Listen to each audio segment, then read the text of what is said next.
Sejumlah informasi dari berbagai daerah di Provinsi Banten kami sajikan dalam Berita Banten yang dipersembahkan oleh PRSSNI Banten dan disiarkan serentak oleh seluruh radio anggota di 8 kabupaten kota di Provinsi Banten.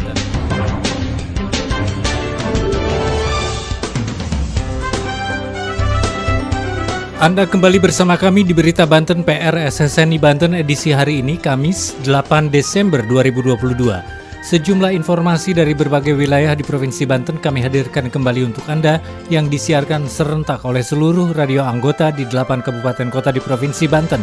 Dan inilah sejumlah informasi utamanya. Dirjen Perhubungan Darat meminta masyarakat yang akan menyeberang ke Pelabuhan Merak untuk merayakan Nataru agar tertib berlalu lintas. Pemkot Kutai Kartanegara melakukan studi banding ke pemerintah Kabupaten Serang untuk mempelajari kinerja inspektorat. Pemkot Tangerang Selatan terus mengembangkan sumber daya manusia melalui pelatihan-pelatihan. Sebanyak 3.100 warga penerima manfaat di Kecamatan Citangkil, Kota Cilegon mendapat BLT BBM. Bersama saya Aldi Akbar, inilah Berita Banten selengkapnya. Pendengar, dalam rakor menghadapi libur Nataru di Pelabuhan Eksekutif Merak, Dirjen Perhubungan Darat pada Kementerian Perhubungan Republik Indonesia meminta masyarakat yang akan merayakan Nataru dan menyeberang di Pelabuhan Merak agar tertib berlalu lintas dan memperhatikan berbagai aturan yang akan diterapkan. Berikut laporan Adnan Ibram dari Radio Pas FM Cilegon. Direktur Jenderal Perhubungan Darat atau Dirjen Hubdar pada Kementerian Perhubungan, Hendro Sugiyatno, mengimbau kepada masyarakat yang akan merayakan Natal dan Tahun Baru 2023 atau Nataru dengan menggunakan jalan darat dan melakukan penyeberangan di Merak Bakauni untuk mengikuti aturan dalam berkendara. Hal itu dikatakannya saat melakukan rapat koordinasi di Pelabuhan Eksekutif Merak, Rabu 7 Desember kemarin. Dalam rapat koordinasi tersebut, pihaknya melakukan persiapan bagaimana rekayasa manajemen lalu lintas, serta persiapan di Pelabuhan Merak dan Bakauni. Hal tersebut dilakukan guna menerapkan sistem pergerakan penumpang naik ke kapal dengan baik. Hendro juga meminta masyarakat untuk membeli tiket kapal penyeberangan menggunakan aplikasi Verizi demi kelancaran perjalanan. Jadi masyarakat yang datang ke pelabuhan sudah membawa tiket karena di pelabuhan sendiri tidak ada penjualan tiket. Atau para calon penumpang dari Jakarta nantinya bisa melakukan pembelian tiket penyeberangan di rest area kilometer 13, rest area kilometer 43, dan rest area kilometer 68. Saya Adnan Ibram, Pas FM Cilegon melaporkan untuk Berita Banten. Pendengar, Inspektorat Kabupaten Kutai Kartanegara, Provinsi Kalimantan Timur melakukan kunjungan kerja ke pemerintah Kabupaten Serang. Kunjungan kerja tersebut dalam rangka belajar terkait tata kelola pengawasan inspektorat di Kabupaten Serang. Laporan selengkapnya, Siska Purnamadewi dari Radio Prima FM Serang. Inspektorat Kabupaten Kutai Kartanegara, Provinsi Kalimantan Timur melakukan kunjungan kerja ke pemerintah Kabupaten Serang. Kunker dalam rangka untuk belajar terkait tata kelola pengawasan Inspektorat Kabupaten Serang. Mengingat Inspektorat Kabupaten Serang menjadi role model bagi instansi pemerintah lainnya setelah mendapatkan sertifikat SNI ISO 37001-2016 dan SNI ISO 9001-2015 anti penyuapan untuk menerapkan standar yang bertujuan memberantas tindak korupsi di Indonesia ini. Rombongan Inspektorat Kabupaten Kutai Negara dipimpin Inspektur Pembantu atau Irban 3 Rindang Lesmana. Mereka diterima oleh Inspektur Kabupaten Serang Rudi Suhartanto dan Sekretaris Parida di Aula TB Saparudin pada Selasa 6 Desember 2022.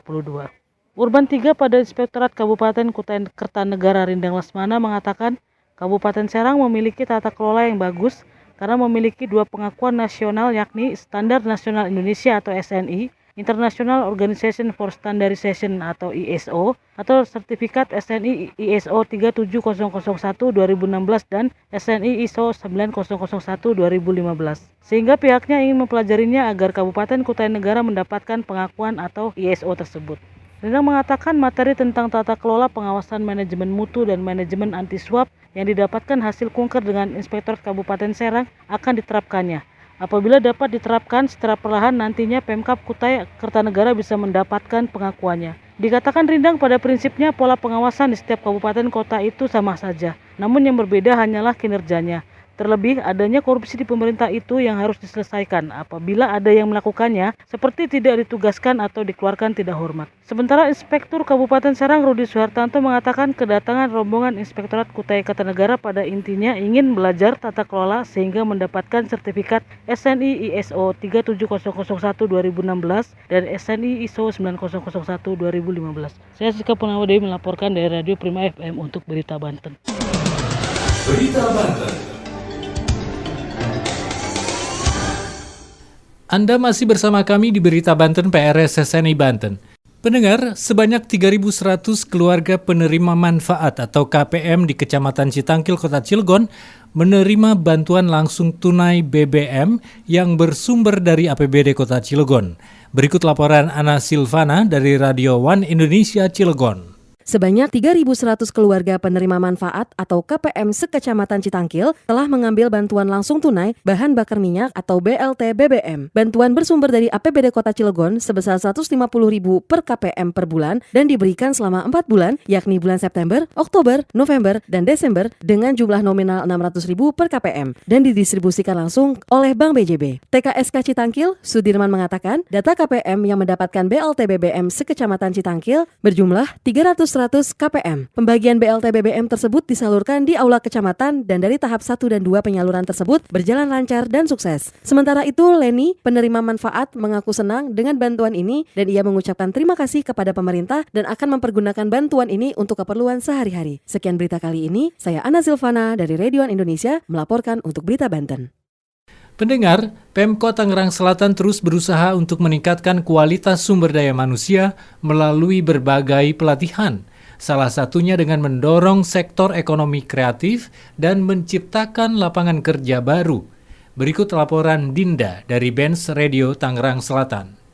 Pemerintah Kota Tangerang Selatan terus berusaha meningkatkan kualitas sumber daya manusia melalui berbagai pelatihan, salah satunya dengan cara mendorong sektor-sektor ekonomi kreatif dan menciptakan lapangan-lapangan kerja baru.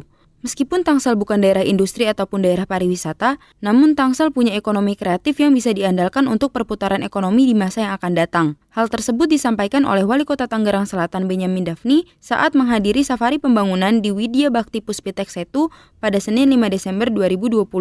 Tak hanya itu, Wali Kota Tangsel juga mengungkapkan bahwa permasalahan infrastruktur dan lingkungan hidup di Tangerang Selatan juga masih menjadi catatan penting dan perhatian dari pemerintah Kota Tangerang Selatan.